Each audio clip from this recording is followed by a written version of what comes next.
engkau kehendaki dari Tuhan. Saya bacakan kitab Lukas 18 mulai dari ayat 35 ya. Yesus menyembuhkan seorang buta dekat Yeriko. Waktu Yesus hampir tiba di Yeriko, ada seorang buta yang duduk di pinggir jalan dan mengemis. Waktu orang itu mendengar orang banyak lewat, ia bertanya, apa itu? Kata orang kepadanya, Yesus orang Nazaret lewat. Lalu ia berseru, Yesus anak Daud, kasihanilah aku. Maka mereka yang berjalan di depan menegur dia supaya ia diam. Namun semakin keras ia berseru, anak Daud, kasihanilah aku. Lalu Yesus berhenti dan menyuruh membawa orang itu kepadanya. Dan ketika ia telah berada di dekatnya, Yesus bertanya kepadanya, apa yang engkau kehendaki supaya aku perbuat bagimu? Jawab orang itu, Tuhan, supaya aku dapat melihat. Lalu kata Yesus kepadanya, melihatlah engkau, imanmu telah menyelamatkan engkau. Dan seketika itu juga melihatlah ia. Lalu mengikuti dia sambil memuliakan Allah. Seluruh rakyat melihat hal itu dan memuji-muji Allah. Amin. Mari kita merenungkan, andai hari ini, saat ini Tuhan bertanya kepada masing-masing saudara, apa yang engkau kehendaki aku perbuat bagimu? Bapak Ibu, tentu kita semuanya punya pergumulan. Tidak ada orang yang tidak punya pergumulan. Hanya saja bentuk pergumulan ada yang biasa-biasa saja, ada yang sangat mendesak ya, ada yang sangat meresahkan ya. Dan di dalam pergumulan kita belajar meminta kepada Allah, belajar bersandar kepada Allah. Demikian juga orang buta ini, pergumulannya pasti banyak. Mungkin bukan hanya soal kebutaannya, mungkin pergumulannya tak bisa bekerja. Ya, pekerjaan kan penting. Mungkin dia punya pergumulan tak dikucilkan orang lain, mungkin dia disingkirkan oleh keluarganya, banyaklah. Ya, pergumulannya pasti banyak. Tetapi ketika Tuhan bertanya hari itu, saat itu, Tuhan bertanya, apa yang engkau kehendaki supaya aku perbuat? Dia sebut satu saja, Tuhan, supaya aku dapat melihat. Kok begitu? Kenapa dia nggak sebutkan yang lain supaya aku punya pekerjaan, supaya keluarga aku menerima aku, ya merawat aku? Kenapa dia nggak sebutkan yang lain, tetapi yang dia sebutkan adalah sesuatu yang tidak mungkin, yaitu buta menjadi melihat? Kan mustahil, ya. Nah, kenapa?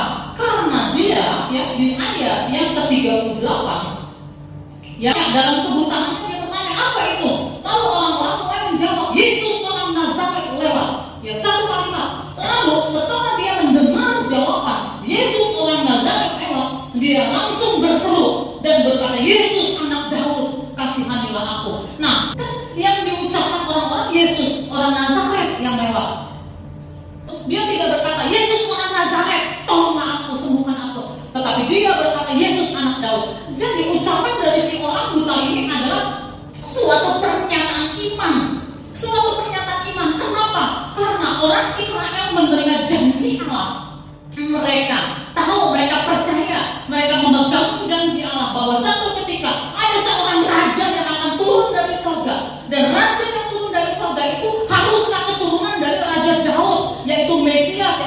Jadi perkataan anak Daud adalah, ya, suatu pernyataan bahwa Yesus adalah Mesias yang dari Allah, yang turun melalui keturunan Raja Daud. Dan tidak semua orang percaya, tetapi si orang buta ini seketika itu juga percaya. Dia tahu, dia percaya dan berkata, Yesus anak Daud, kasihanilah aku. Yesus Mesias yang dari surga, kasihanilah aku. Jadi dia punya iman siapa Yesus. Itu sebabnya ketika Yesus bertanya, ya, ketika Yesus menghampiri dia dan bertanya, apa yang engkau kehendaki supaya aku perbuat bagimu? Tidak tanggung-tanggung. Dia langsung menjawab sesuatu yang mustahil dilakukan oleh manusia. Apa itu? Yaitu dia berkata, Tuhan.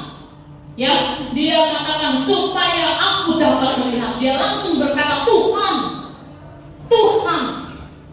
Ya, supaya aku dapat melihat. Jadi orang buta ini punya iman. Nah, Bapak Ibu Saudara, ya, kalau kita pelajari di Alkitab, saudara kalau membaca Alkitab, ya, khususnya di dalam Perjanjian Baru, kitab Injil, ya, kita melihat orang-orang yang diberikan kesembuhan, diberikan mujizat, diberikan pertolongan oleh Tuhan. Maka latar belakangnya yang pertama adalah karena inisiatif Ya, jadi ada orang tertentu yang disembuhkan, ditolong, diberikan mujizat murni karena inisiatif Allah.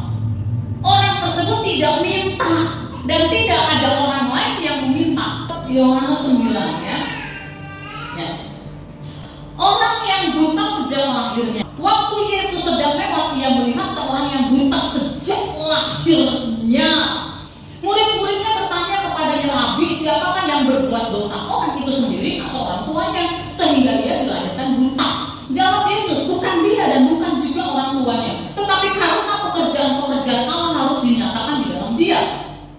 Kita harus mengerjakan pekerjaan dia yang mengutus aku selama masih siang. Itu ia meludah ke tanah dan mengaduk ludahnya itu dengan tanah, lalu mengoleskannya pada mata orang buta tadi, dan berkata kepadanya, pergilah, basuhlah dirimu di dalam kolam Siloam. Siloam artinya yang diutus. Maka pergilah orang itu, ia membasuh dirinya, lalu kembali dengan matanya sudah melek.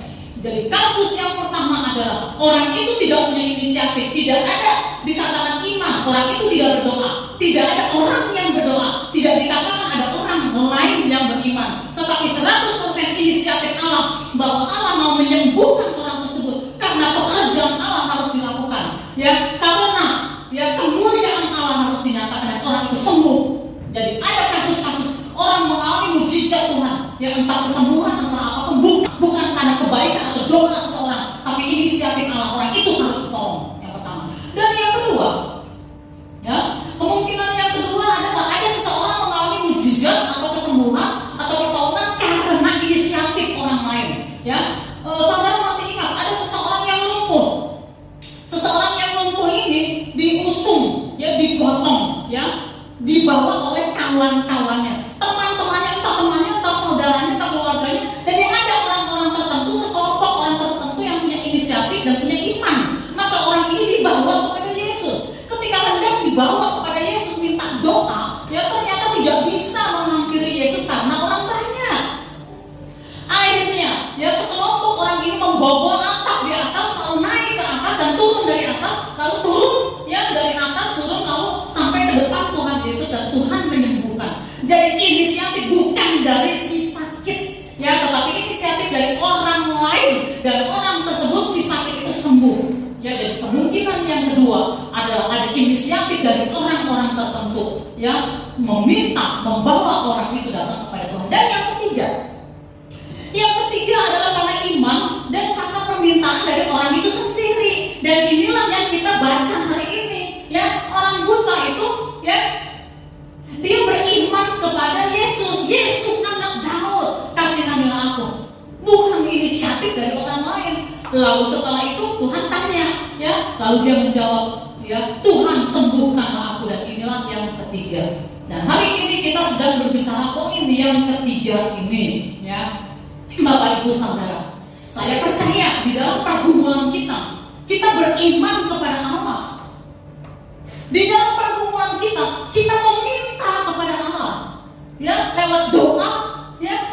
Kita akan belajar dari contoh orang ini yang dikatakan beriman, yang disembuhkan oleh Tuhan Yesus, ya. Tadi di awal kita sudah melihat bahwa dia mengatakan Yesus, ya, anak Daud, itu artinya dia mempercayai siapa jati diri Tuhan Yesus. Yang selanjutnya, seketika itu juga ayat 43 dikatakan seketika itu juga melihatlah ia, lalu mengikuti dia sambil memuliakan Allah.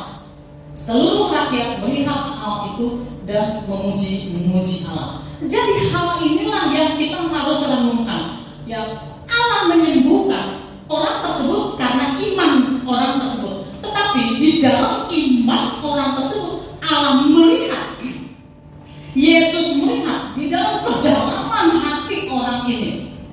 Yesus tahu kalau orang ini disembuhkan, dia akan menjadi pengikut Yesus yang radikal. Jadi Yesus di dalam kemahatauannya, Yesus tahu bahwa orang buta ini kalau disembuhkan, dicelupkan matanya, dia bukan sekedar percaya, dia akan menjadi pengikut Yesus yang radikal. Lalu yang selanjutnya dikatakan, yang dia mengikuti dia, yang orang tersebut mengikuti dia, mengikuti Yesus sambil memuliakan Allah. Yesus tahu orang tersebut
Lalu mari kita berkomitmen membawa orang kepada Yesus, membawa jiwa kepada Yesus. Allah bisa lihat hatinya. Orang ini kalau ditolong, orang ini kalau diberi mujizat, orang ini kalau disembuhkan, maka orang ini akan menjadi pengikutku yang radikal. Orang ini akan menyembah, memuliakan aku, dan orang ini akan membawa jiwa-jiwa, akan membawa banyak orang kepada Tuhan. Kalau itu ditemukan Tuhan di dalam saudara. Kalau saat ini Allah melihat bahwa ada tekad di dalam diri saudara, ada sesuatu di dalam diri saudara yang mengatakan ya Tuhan, ya dan amin, aku mau seperti itu, aku Tuhan, maka Tuhan akan berkata apa yang engkau kehendaki, apa yang engkau kehendaki.